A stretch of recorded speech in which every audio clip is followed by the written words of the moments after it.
Hello friends and welcome back to the channel. War number 3 of Season 42. Today we're taking on Salty. They are an extremely talented alliance. We actually lost to these guys twice last season, and we're going to have to be on our A game and then some if we want any hope of beating them today. Team today going in with Blade, Toad, and returning to war this season is Carl. I'm sorry, Carl's my boyfriend. What's up, Carl? We're starting out today on path number 5. Let's jump right in. We have a Spot on node 2. Spot is a huge butthole on this node and really any node in particular. Blade is a really good counter because he gets danger sense, so the idea here is that Blade is going to limit the opportunities that Spot is going to have to generate spots. So we have skill boosts running, and we used a power start 1 boost. That is just so we can get to the special 2 as quickly as possible. He is going to be debuff immune after that knockdown. So we kind of just have to bait out a special here and then use the downtime on protection to kind of do some damage. I was trying to get back to the special 2. Unfortunately, I kind of mistimed everything here, and I ended up just re-triggering the knockdown after that second special 2 here. So now finally we're getting in some good hits. Unfortunately, he triggers untouchable, so we have to wait that out. We take a hit there. That sucks. Just waiting out untouchable here, and then we can do yet another special 2 to knock him down. There we go. And you can see, we're still doing a ton of damage, even though he has protection up for a significant portion of this fight. And then we finally get a special 2 off while we have the Fury from protection being down, and then one more special 1 intercept finishes that fight. Alright, next up we have a Mantis on node 11. I've said a bunch of times before, I think that Toad is the best overall counter to Mantis because of his ease of access to prowess and regen. You saw me activate a combat regen boost at the start of the fight. That is going to give us 15 seconds of guaranteed downtime on her Tranquilize passive, which should be more than enough time to get to our special 1 and trigger our own regen here. She's also got heavy hitter, so we can't just bait out heavies, so we have to make sure our intercepts are on point.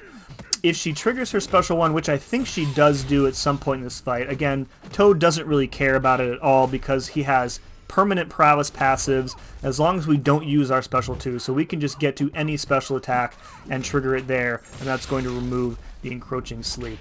You can see her health is absolutely melting from all of those passive poisons that we've got on her, and there we go. That was, I don't know, 40-ish seconds. Just such a good counter.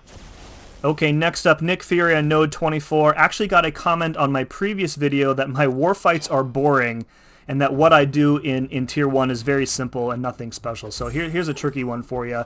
Now, we have Dexterity turned off here to avoid Buffet, not because we can't counter the regen, but because we don't want to be fighting a permanently unblockable Nick Fury. Toad, I think, is my favorite. I don't know that he's necessarily the best. He is definitely my favorite Nick Fury counter, because if you play him correctly, you don't have to worry about second life at all. He will just completely nuke it down. It's almost like an afterthought. This part's a little tricky because we do need to bait out the special 2, but without Dex, I was worried about being caught on the dashback. We parry the final hit of the special 2 just to reduce a little bit of the block damage.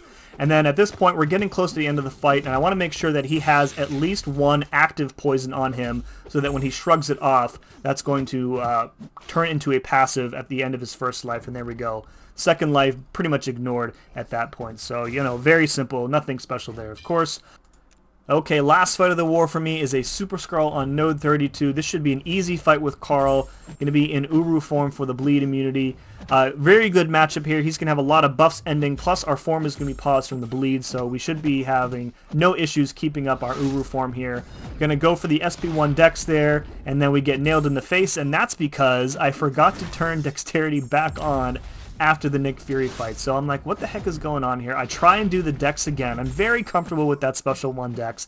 And then it was right around here where the light finally comes on, and I'm like, oh crap. I messed up, and I have to do this fight without Dexterity. There we go. I'm going to be blocking the special 1 from here on out.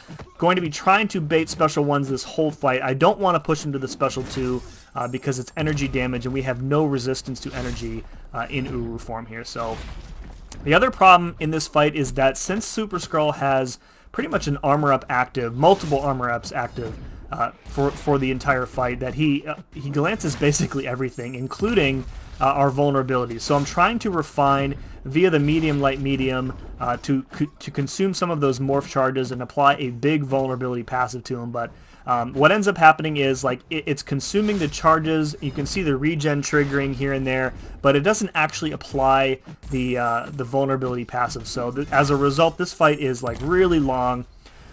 You can do other counters here. I think Claire is a popular choice for this specific fight, but I don't really like using Claire, and she's only rank 3 and Carl is rank 5, so definitely going to go in. Other than that, it's just a standard Super Skrull fight. I'm not sure if I tried to dex that one there or what. Just got to watch out for the falter, healing up from the energy vulnerability debuff. So I think we take a bunch of hits, as you can see in this fight, and we still end up with like 95% health. I guess I was late on the punish there, and then I got parried, so that's where, again, most of our damage in this fight is coming from in these last like 10 or 15 seconds or so. Again, just trying to close the distance on those special ones so that we can punish it properly, and I think one more combo and or special one finishes the fight. Oh, we need to get rid of the falter first, and then there we go. One more combo finishes him off. So again, I made that much more difficult than it needed to be for sure. Unfortunately, we did not come away with the win. Salty gets us again. 4 kills, 0 deaths, and our record falls to 1-2, a 2-war losing streak. So we got to step it up, come back strong in war number 4. Folks, if you enjoyed this one, please let me know in the comments below and by hitting that like button. And as always, thank you very much for watching. We'll see you again next time.